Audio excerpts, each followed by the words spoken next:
All right, well, good morning, everybody, again. My name is Maëlle, and I'm the program director for Hart. We offer horseback riding lessons for kids and adults with disabilities. So this year is our 10-year anniversary. So Hart has been in business for 10 years, and we've been building our facility, which is ours. So it's our own property with our barn that we're now owners of. We've always been in a temporary location, sharing space, limited hours of business and whatnot, which obviously limits how many people we can serve during the week. So currently we're only open 3 days a week, Thursday, Friday, Saturday. And so the goal, obviously, with our new facility is to be open 5 days a week, 8 to 5 roughly, or something like that. But being able to offer way more services. We've had a long wait list for quite a while. I've been with Hart for 40 years, and the whole time I've looked at any outreach for clients, and they just keep coming because it's becoming more and more common to do animal therapy. And so I get people just keep coming, wanting services, which is also why we're building our own facility. So like I was mentioning earlier, obviously we're a small nonprofit, so we need a lot of volunteers helping in so many different ways.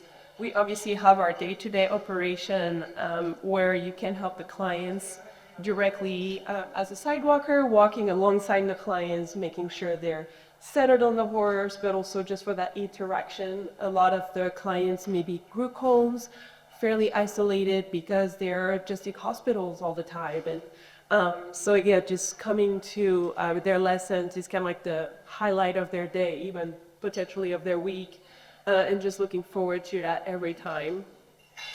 We also need obviously to take care of our horses, so bar care and horse care.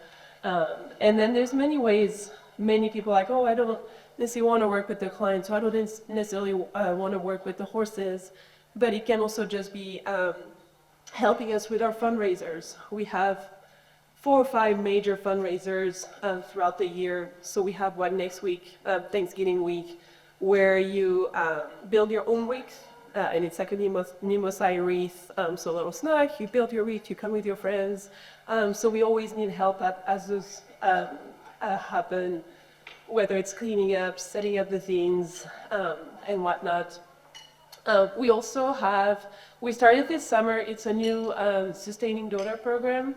I have some cards if you're interested. But it's this card, and it's basically, we call it the Hoofbeat Heroes.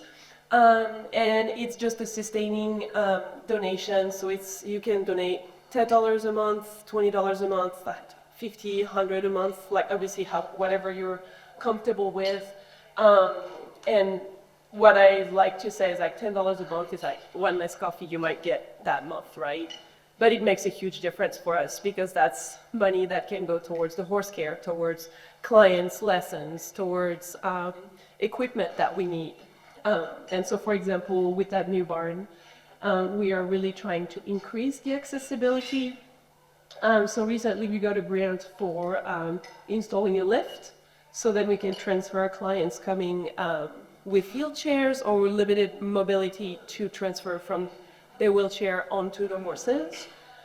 So again, that $10 a month, that $20 a month can help build that bank to purchase equipment. We just purchased a new saddle last year, an adaptive saddle. That was $5,000. So unfortunately, a lot of ADA compliant things and adaptive gear are very expensive. So again, you can support us in many, many ways, whether it's a donor, whether it's volunteering, and just word of mouth. Like that's really what helps the most is when you talk to your friends or your family or anybody that could either support us in one way or use our services. Again, been here for 10 years, but the word of mouth seems to be what works the best in advertising in any way.